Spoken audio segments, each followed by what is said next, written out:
Rasulullah ditanya, Rasulullah pernah ditanya, ayyul islami afdol, amalan di dalam Islam yang paling utama itu apa ya Rasulullah? Kata Rasulullah, idkhalus surur fi qalbil muslim, ya. Memasukkan rasa senang ke dalam hati seorang muslim, ya. Menjadikan orang senang itu amal yang paling utama, ya. Termasuk salah satunya tadi, ya, kalau jadi imam yang dibaca yang pendek-pendek itu kan pasti senang jamaahnya, ya. Nah, jadi sih kembali, ya, inna a'tayna kal kautsar, sesungguhnya kami telah memberikan nikmat yang banyak, al kautsar, ya. Maka karena itu, karena Allah telah memberi nikmat yang banyak, fasolli, dirikanlah sholat, ya, li rabbika, untuk Rabbmu, untuk Tuhanmu, wanhar, dan sembelihlah kurban, ya. Jadi karena Allah telah memberi nikmat yang banyak, sudah sepatutnya, gitu, ya, sudah seharusnya kita ini bersyukur. Bersyukurnya dengan cara apa? Dengan cara, ya, tadi dua hal, ya, mendirikan sholat dan menyembelih kurban, ya. Berarti kalau orang yang tidak mau menyembelih kurban, orang yang tidak bersyukur, ya. Sudah dikasih nikmat banyak, ya.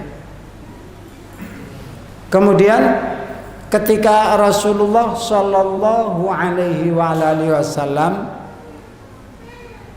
membacakan ayat ini, artinya ketika ayat itu diturunkan kepada Rasulullah, setelah itu Rasulullah bacakan ayat ini, beritahukan bahwa baru saja turun ayat, lalu dibaca inna a'tayna kal kautsar dan seterusnya, ya.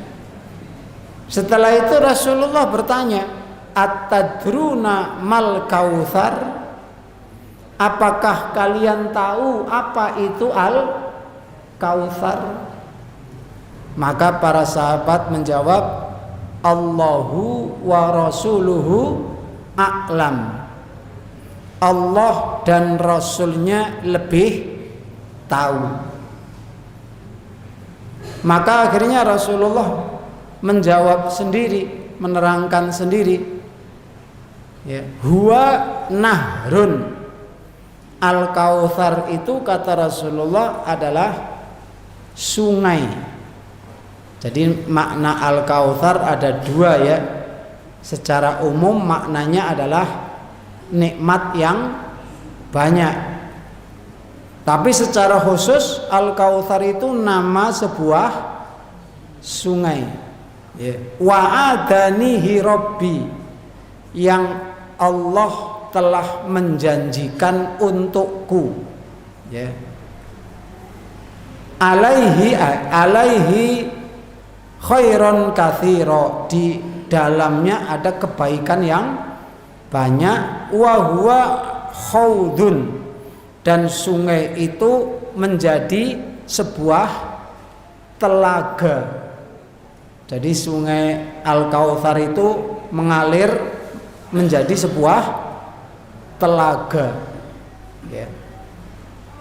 Yahtaliju yang antadiru atau utoritu ummati yaumal qiyamah, di mana semua umatku nanti akan mendatangi telaga itu. Jadi umat Rasulullah nanti akan mendatangi, ya. Tentunya mendatangi di sini untuk apa, Pak? Kalau kita ke Waduk Gajah Mungkur untuk wisata, ya. Ya. Nanti kita mendatangi telaga Kautsar bukan untuk wisata, Pak, untuk minum, ya. Karena di dalam hadis-hadis tentang telaga Kautsar di sana disebutkan airnya itu sangat jernih dan barang siapa yang meminum darinya tidak akan merasakan lapar dan haus selamanya. Ya. Jadi nanti berbondong-bondong umatku akan mendatanginya. Ya. Wayah talijul abdu minha, tetapi ada seorang hamba yang diusir. Jadi mau mendekat ke telaga itu diusir. Fa'aqulu, maka aku berkata, ya Robbi, wahai Tuhanku, innahu min ummati, dia itu termasuk umatku. Jadi Rasulullah heran, wong itu umatnya kok diusir, padahal telaga itu disediakan untuk umatnya, tapi ternyata ada yang diusir. Maka aku bertanya, wahai Robku, itu umatku. Fayaqulu, maka Allah pun bersabda, Allah pun berfirman, innaka latadri man ahdatsat ba'daka, sesungguhnya kamu tidak tahu apa yang dia perbuat. Ya, artinya berarti orang ini diusir gara-gara melakukan sesuatu perbuatan. Ya. Nah, di awal ayat tadi Allah mengatakan sesungguhnya aku telah memberikan kepadamu telaga Al-Kautsar, maka dirikanlah sholat dan sembelihlah kurban. Berarti di situ Allah secara tidak langsung menegaskan kalau ingin nanti mendapat atau bisa merasakan telaga Al-Kautsar, maka syaratnya dua, ya. Fasholli li rabbika wanhar, ya. Dirikanlah sholat untuk Tuhanmu dan sembelihlah kurban. Ya. Jadi syarat untuk mendapat telaga Kautsar sholat dan mau kurban. Harus dua-duanya, Pak. Ya. Sholat tok ndak kurban, ya ndak dapat. Termasuk yang disabdakan Rasulullah ini tadi, yang Rasulullah tahu itu umatnya tapi diusir, berarti dia orang sholat itu. Buktinya apa, Pak? Kok Rasulullah tahu itu umatnya, buktinya apa? Ya, karena dia sholat. Kok Rasulullah tahu kalau orang itu selama hidup sholat? Dari mana tahunya, Pak, kira-kira?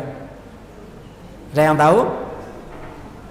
Karena dalam hadis yang lain Rasulullah mengatakan sesungguhnya umatku nanti di akhirat itu anggota wudhunya akan ghurron muhajjalin. Ghurron muhajjalin itu bercahaya, apa? Mengeluarkan cahaya. Jadi orang yang sholat, ya, itu nanti anggota badannya, tangan, kaki, wajahnya akan kelihatan bercahaya. Dari situlah Rasulullah bisa mengenal itu umatnya. Ya.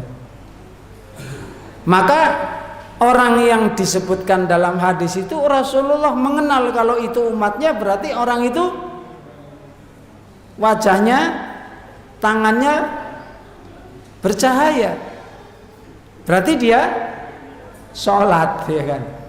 Tapi mengapa diusir? Karena tidak memenuhi syarat yang kedua, yaitu apa? Iya, menyembelih kurban. Jadi ternyata orang yang mampu menyembelih kurban nggak mau menyembelih kurban, akibatnya serius juga ya. Dampaknya bahaya juga ya. Bagaimana nggak bahaya? Padahal pada saat itu semua manusia butuh minuman, ya. Dan tidak ada minuman itu di sana selain air itu, air dari telaga Kautsar, satu-satunya minuman nanti di sana itu, ya. Tepatnya nanti ketika kita sedang berada di padang mahsyar, ya. Terus semua manusia butuh minuman, padahal nggak ada minuman selain Al-Kautsar itu, ya. Maka jangan sampai kita termasuk orang-orang yang naudzubillah disabdakan Rasulullah tadi, yaitu diusir, ya. Maka sebisa mungkin Pak ya, sebisa mungkin kita menyembelih kurban. Dan menyembelih kurban itu tidak mesti harus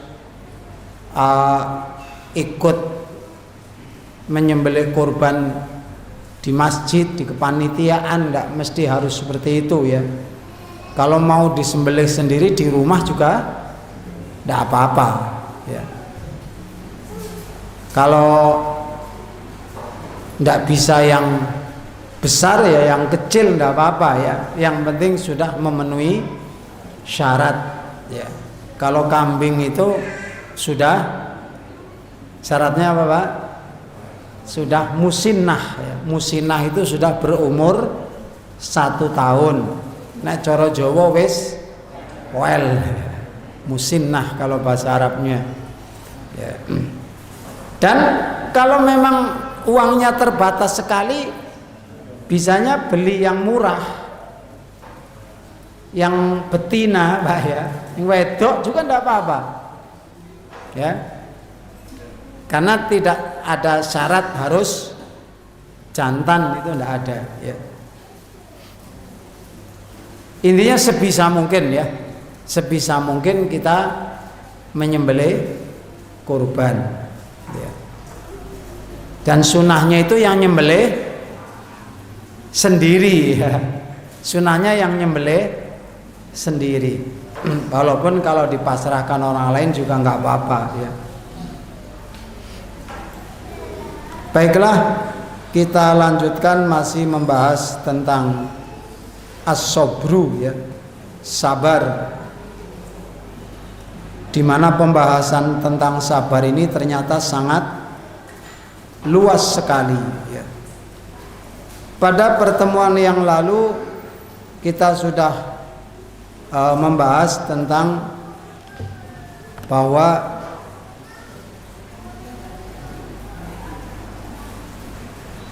setiap saat, setiap waktu kita ini dituntut ya, kita ini selalu diperintah, diwajibkan untuk bersabar setiap waktu, setiap saat, bukan hanya ketika kena musibah ya.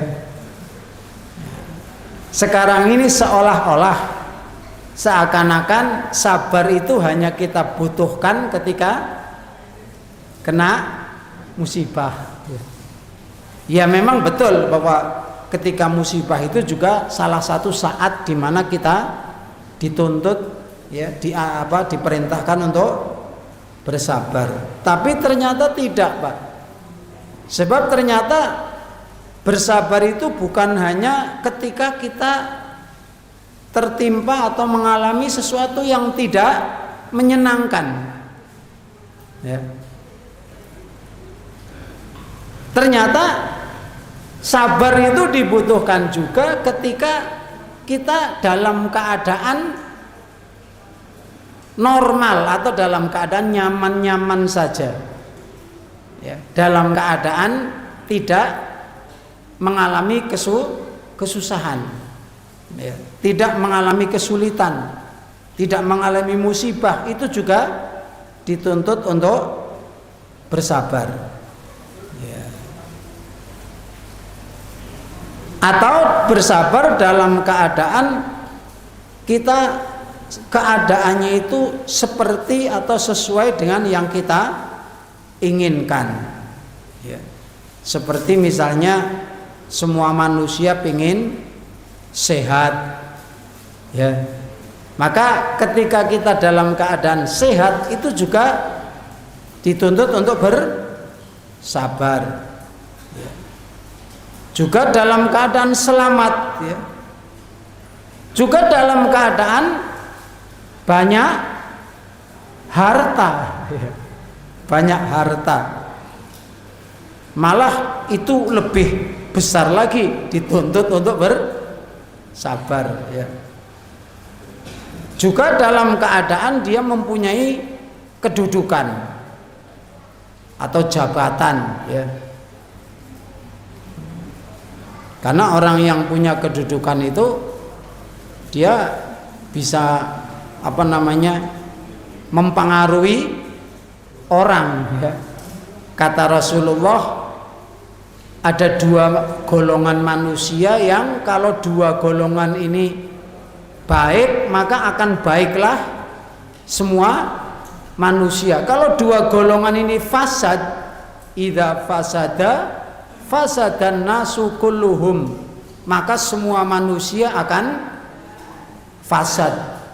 Jadi ada dua jenis manusia yang kalau mereka baik manusia akan baik, kalau mereka jelek manusia akan jelek. Siapa itu ya Rasulullah? Al ulama wal umaro. Ulama dan umaro. Umaro itu siapa? Para pemimpin, para pejabat, ya.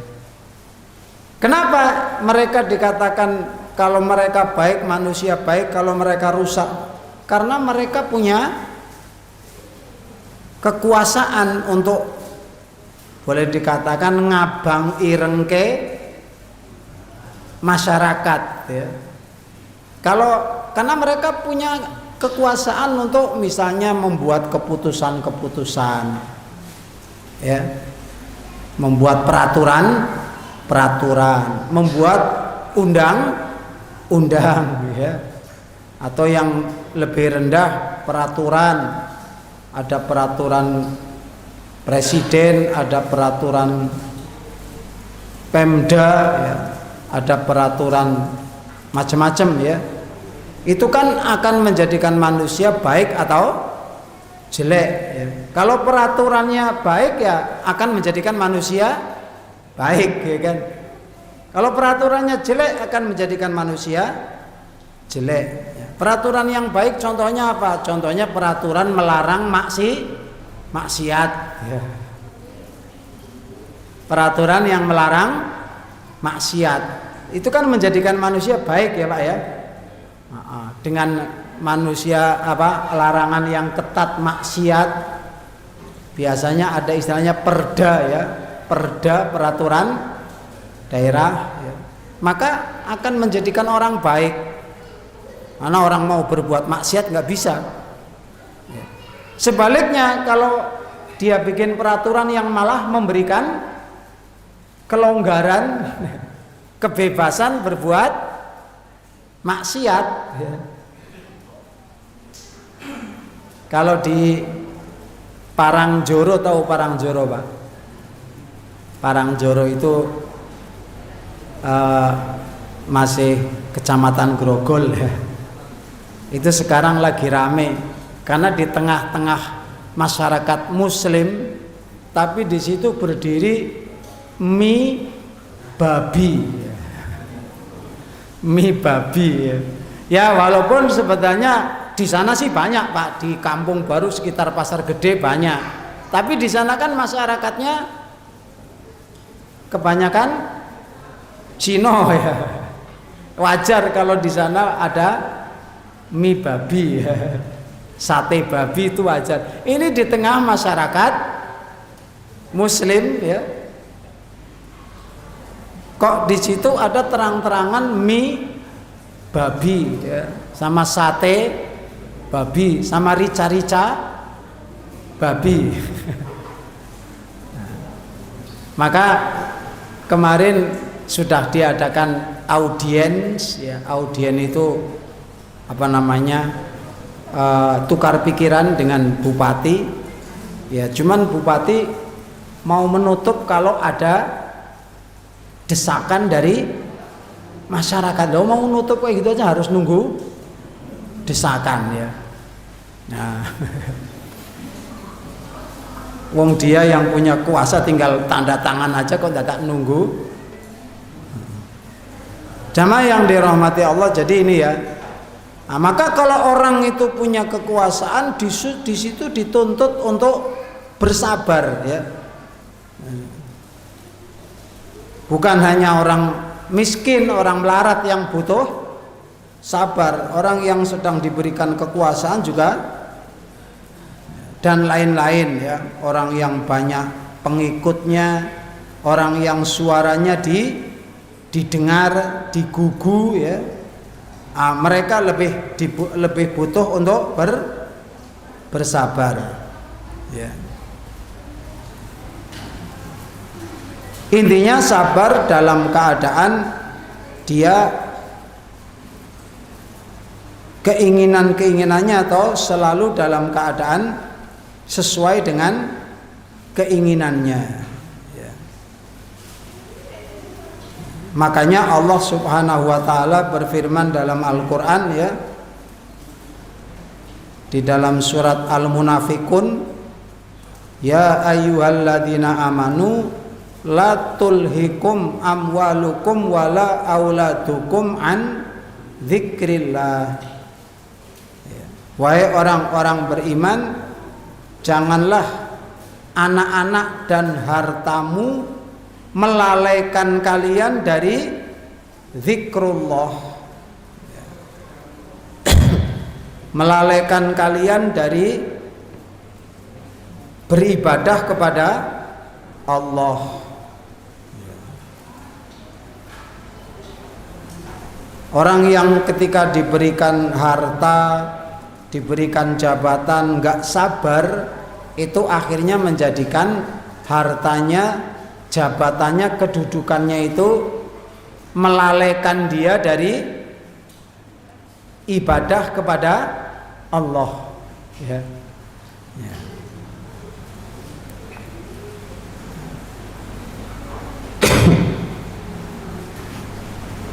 Adapun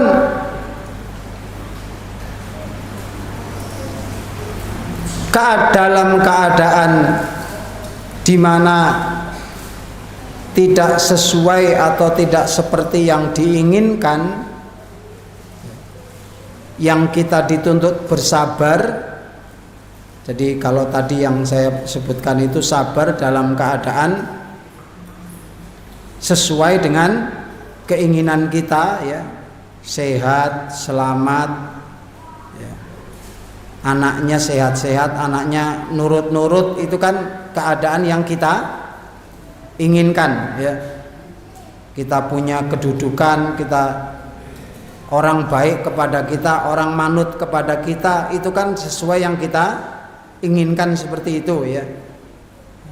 Kemudian dalam keadaan sebaliknya, yaitu dalam keadaan tidak sesuai dengan keinginan ya, itu juga kita dituntut untuk bersabar. Nah, sabar dalam keadaan yang tidak kita inginkan, dalam kondisi yang tidak kita inginkan itu ada 3 macam ya. Yang pertama adalah sabar dalam ketaatan. Fayahtajul abdu ila sabri alaiha. Dalam menjalankan ketaatan itu sangat-sangat dibutuhkan kesabaran. Li'anna nafsa bitobiha tanfirru anil ubudiyah. Kenapa? Untuk kita taat kepada Allah itu butuh kesabaran, karena aslinya ya, aslinya jiwa manusia itu nggak seneng dengan yang namanya ibadah ya. Dasarnya manusia itu aslinya nggak suka ibadah ya. Aslinya itu Pak. Maka bersyukurlah kalau kita ibadah itu sudah tidak terasa berat, karena banyak sekali jutaan manusia, bahkan miliaran manusia itu yang ibadah itu masih menjadi sesuatu yang berat ya. Karena memang aslinya hati manusia, jiwa manusia itu aslinya ibadah itu merasa berat atau sesuatu yang berat ya. Juga ibadah itu ada yang menjadikan seseorang itu malas ya. Ada satu ibadah yang aslinya manusia itu untuk melakukan itu malas. Apa itu contohnya? Ya banyak sekali. Termasuk ibadah yang paling pokok yaitu sholat ya kan. Sholat ini kan aslinya manusia itu malas Pak ya. Jiwa manusia itu aslinya kalau disuruh sholat malas ya. Kecuali orang yang sudah mendapat rahmat dari Allah sehingga untuk sholat tidak lagi merasa malas. Tapi aslinya kalau seandainya tidak mendapat rahmat dari Allah, atau kalau kita tidak mau mendidik jiwa kita sendiri Pak ya, itu aslinya jiwa kita itu diajak sholat itu malas. Buktinya apa Pak? Buktinya dalam Al-Quran Allah memberikan penjelasan tentang sifat orang munafik itu, wa idza qamu ila sholati qamu kusala. Apabila mereka mendirikan sholat, mereka mendirikannya dengan malas-malasan ya. Jadi aslinya jiwa manusia itu diajak sholat itu aslinya malas ya. Disitulah butuh kesabaran. Juga ada ibadah yang berat dilaksanakan karena dalam hatinya ada sifat bakhil ya. Ada ibadah-ibadah yang dilakukan itu berat di jiwa karena jiwa itu aslinya punya sifat bakhil. Kita semuanya aslinya punya sifat bakhil Pak ya. Buktinya apa Pak? Di dalam Al-Quran Allah menyebutkan zuyyina linnasi hubbus syahawati minan nisa'i wal banina wal qanatiril muqantarati minadz zahabi wal fiddah wal khailil musawwamati wal harthi wal an'am. Dijadikan manusia itu ya, itu suka, seneng ya kepada hal-hal yang menyenangkan, syahwat dari wanita ya, terus harta benda simpanan seperti emas dan perak ya, perdagangan, pertanian, peternakan, pokoknya semua harta itu Allah jadikan hati manusia itu senang ya. Berarti aslinya manusia itu senang dengan harta. Makanya kalau disuruh melepaskan harta itu merasa berat. Tapi kalau orang yang tidak sabar, akhirnya yang dituruti rasa beratnya, abot ya. Di samping itu juga dipanas-panasi oleh syaitan ya. Syaitan itu ya'idukumul faqra wal apa itu dalam surat Innas apa asyaitonu ya'idukumul faqra wa ya'murukum bil fahsya'i wal munkar, ya. Jadi sudah aslinya itu cinta dunia, terus dipanas-panasi, diprovokasi oleh setan. Setan masuk ke dalam hati, bisiki Pak, mosok kan kue wis payah-payah golek duit, banting kerja keras, banting tulang peras keringat. Nek cara sirah dadi sikil dadi sirah. Wis payah mencari duit, wis entuk duit mosok arep di kek wong liya enak men. Nah, gitu. Setan bisi seperti itu. Sudah dasarnya cinta dunia, ditambah lagi dibujui, dibisi setan, ya sudah klop, ya.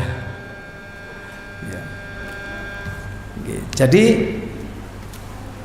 ada ya ibadah-ibadah yang itu terasa berat karena adanya sifat bakhil. Makanya Islam itu melatih, mendidik jiwa supaya sifat bakhil itu tidak diperturutkan, ya.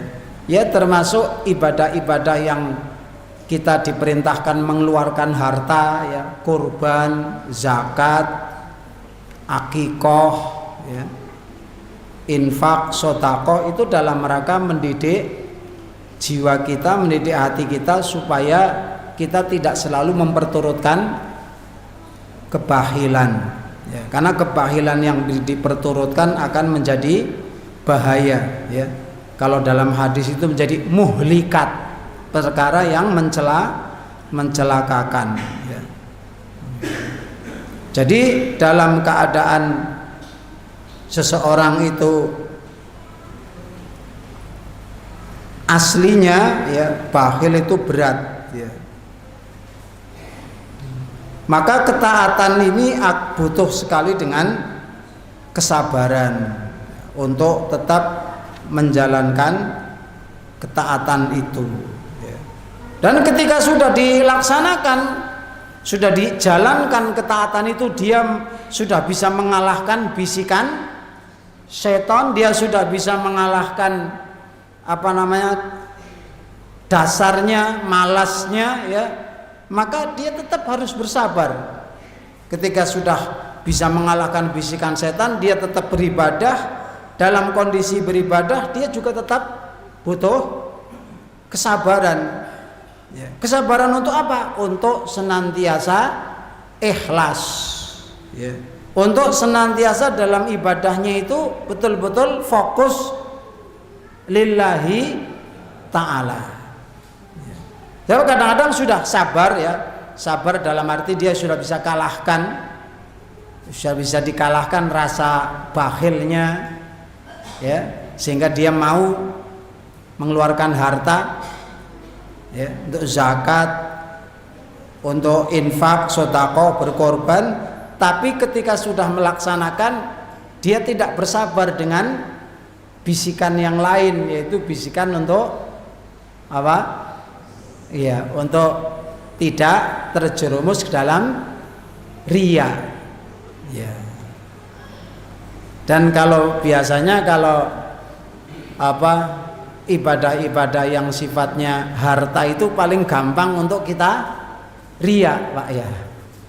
Ibadah yang sifatnya harta, ya. Bahkan ada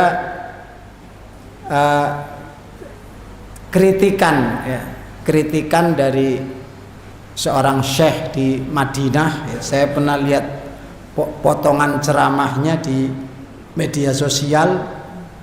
Itu orang syekh dari Madinah, siapa saya lupa namanya itu, ya,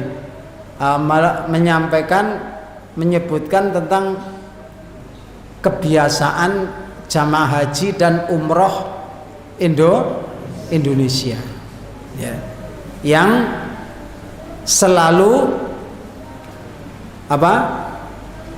Selfie yang selalu update status ya. Opo-opo update status ya. Berarti dia nggak sabar itu Pak. Dan itu sekarang yang paling berat itu sabar untuk itu Pak. Untuk tidak update status gitu ya. Dan ini ya sebenarnya bukan hanya jamaah haji Indonesia sih, jamaah haji dari yang lain juga sama. Cuman kan jumlahnya lebih banyak Indonesia, masalahnya gitu ya. Sehingga yang kelihatan ya Indonesia. Kan jumlah jamaah haji dunia ini kan terbanyak Indonesia, karena memang jumlah jamaah haji itu kan kuotanya 1% dari jumlah kaum muslimin ya di negara itu. Sedangkan Indonesia ini jumlah kaum musliminnya paling banyak ya. Kalau kaum musliminnya jumlahnya 250 juta, karena penduduk Indonesia kan 180 juta 280 juta. Taruhlah yang muslim 250 ya. Berarti 1%-nya 200.000 ya. Bukan 1%-nya ya, 0,1%-nya ya. 200.000 jamaah haji ya. Ya kalau negara lain kan jumlah umat Islamnya paling 5 juta, 6 juta ya. Jadi ya cuman paling 5.000 ya, 10.000 ya. Indonesia 250.000 ya. Makanya ya paling kelihatan ya. Nah, aslinya sih semua dari negara lain juga senang selfie juga ya. Nah, cuman kan yang dilihat oleh Syekh tadi kan kebetulan jamaah haji atau umroh dari Indonesia ya. Bahkan kebiasaan pamer ini Pak ya, kebiasaan pamer ini bisa, kalau dalam hadis dikatakan bisa terkena namanya ain ya. Ain itu apa, satu mungkin bahaya yang menimpa seseorang gara-gara pandangan mata yang dengki. Jadi ketika ada orang melihat orang dengan pandangan mata yang dalam hatinya diiringi rasa dengki, iri, itu bisa menyebabkan yang dilihat itu terkena bahaya. Itu namanya ain. Dan Rasulullah mengatakan al-ainu hakun. Ain itu nyata, hak, benar-benar ada gitu loh. Jadi ada orang itu terkena bencana atau terkena bahaya gara-gara pandangan atau pandangan mata orang. Di zaman Rasulullah ada ya seorang sahabat yang namanya Sahal bin Hunayf. Sahal bin Hunayf ini dia seorang sahabat yang perawakan tubuhnya kalau bahasa sekarang sangat ideal ya. Sudah tinggi, besar, bagus, kulitnya putih. Sahal bin Hunayf ya. Suatu ketika Sahal bin Hunayf ini mandi di tempat pemandian umum. Maka ada seorang sahabat yang lain yang namanya kalau tidak salah Malik bin Yazid ya, itu melihat badan Sahal bin Hunayf ini terkagum-kagum dan ada rasa meri kalau bahasa sekarang ya. Ada rasa meri sambil mengucapkan kalimat yang belum pernah saya melihat badan sebagus itu gitu ya. Kulit seglowing itu mungkin gitu ya. Gara-gara ucapan Malik bin Yazid ini tiba-tiba Sahal ini ngeblak Pak, pingsan. Buletak gitu ya. Wong ndak ada apa-apa, sehat-sehat saja kok tiba-tiba geblak, jatuh. Mungkin kalau sekarang kejang-kejang gitu ya. Akhirnya dipanggillah Rasulullah. Setelah Rasulullah sampai ke situ, kata Rasulullah, tadi siapa yang ada di sini? Itu ya Rasulullah, Malik bin Yazid. Ngapa kamu tadi sama Sahal ini? Saya cuman bilang ini ya Rasulullah, saya merasa kagum dengan bentuk badannya ya. Terus saya mengucapkan belum pernah saya melihat badan sebagus ini gitu ya.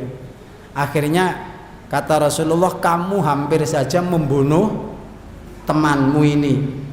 Maka akhirnya Rasulullah menyuruh Malik ini untuk berwudu, dan air sisa wudunya diusapkan ke Sahal bin Hunayf ini ya. Seketika itu Sahal langsung sadar ya, sehat kembali ya. Maka kata Rasulullah, kalau kamu melihat ada sesuatu yang membuat kamu takjub, jangan mengeluarkan kalimat-kalimat yang berlebihan, dan jangan dalam hati ada rasa iri atau dengki, karena itu bisa berbahaya. Namanya ain ya. Nah, jadi orang bisa terkena bahaya. Ya tentunya ini yang yang itu di situ peran dari jin ya. Itu pintu masuk jin. Jadi salah satu pintu masuk jin untuk menimbulkan bahaya pada seseorang adalah ketika ada orang melihat dia dengan pandangan takjub, pandangan heran, dan sedikit ada rasa dengki. Ya, dari situlah makanya Rasulullah melarang kita untuk suka pamer, ya, karena dengan pamer itu menjadikan orang takjub dan akhirnya dalam hati ada rasa dengki. Ya. Bahkan saya pernah mendengar kajian dari seorang kiai ya, di dalam sebuah kitab itu disebutkan, kalau orang itu sering pamer apa-apa, itu umurnya pendek, cepat mati. Hati-hati nih Pak. Apa-apa dipamerke, cepat mati itu.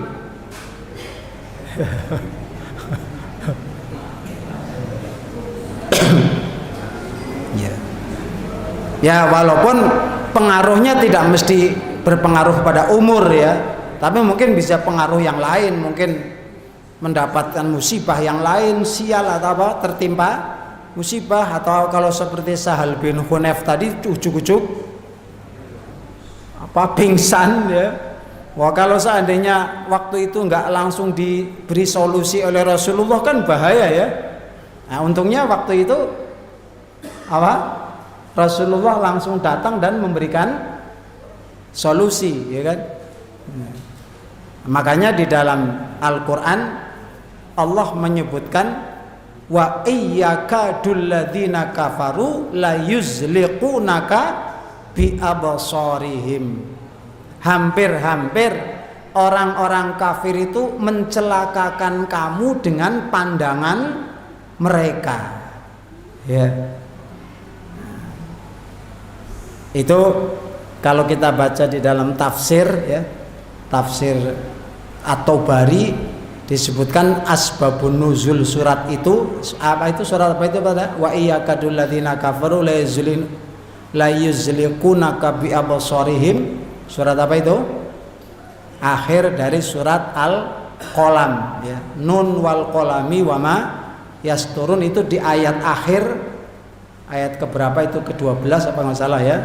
Itu Allah mengatakan hampir-hampir saja orang kafir itu mencelakai kamu dengan atau akibat pandangan mereka. Maksudnya pandangan yang disertai rasa meri, rasa dengki ya.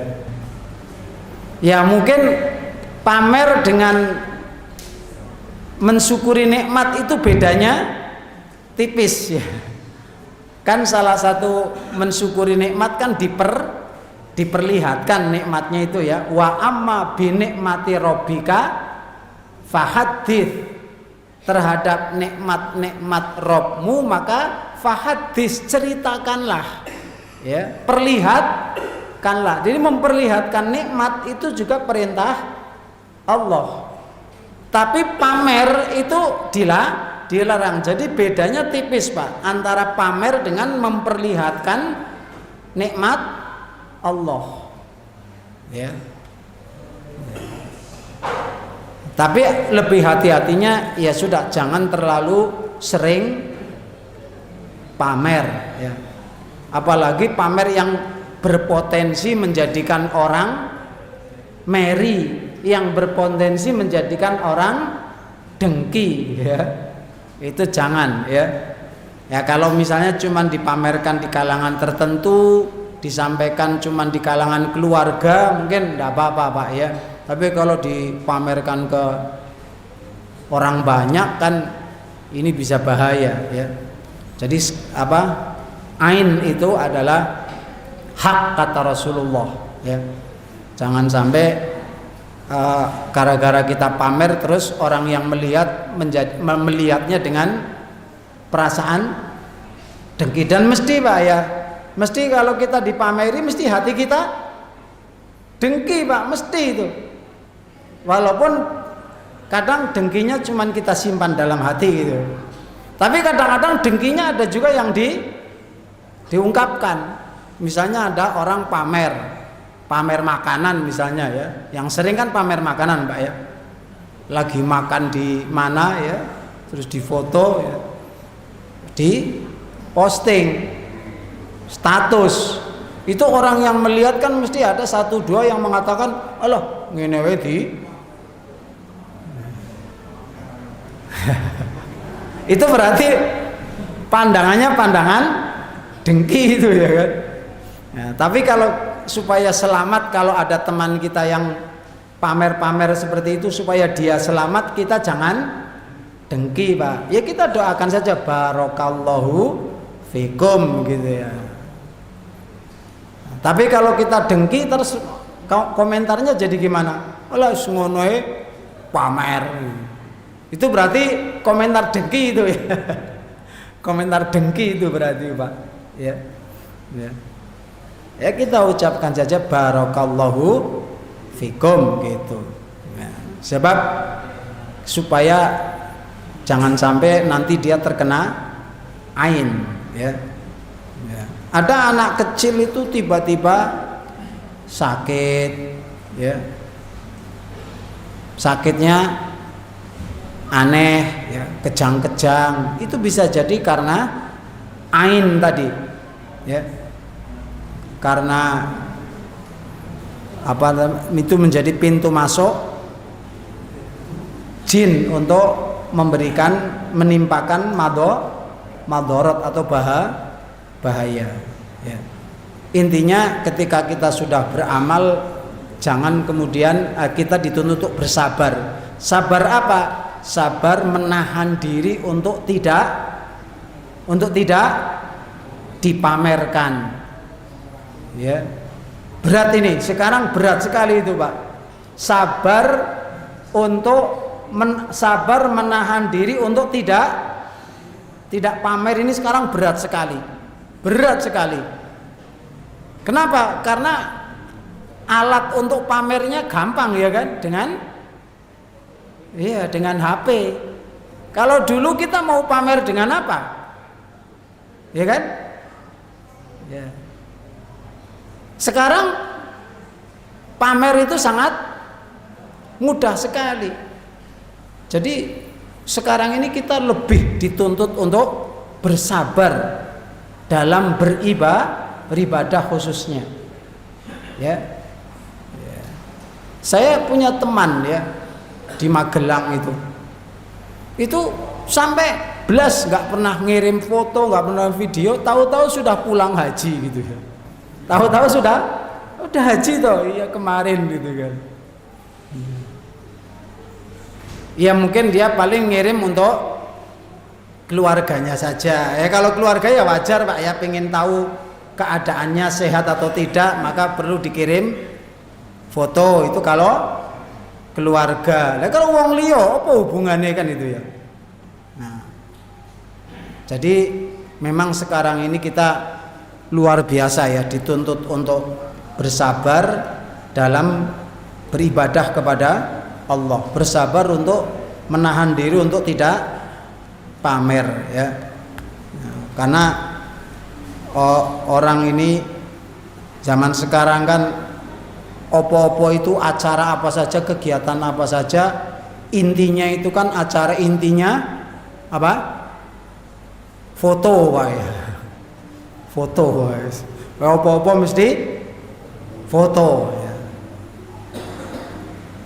Ya kalau untuk menyemangati, ya kalau untuk antu enggak, tapi kalau niatnya tadi pamer itu sangat besar sekali risikonya ya. Kita cukupkan sampai di sini dulu. Mudah-mudahan manfaat. Subhanaka wa bihamdika asyhadu an la ilaha illa anta astaghfiruka wa atubu ilaik. Billahi taufiq wal hidayah. Assalamualaikum warahmatullahi wabarakatuh.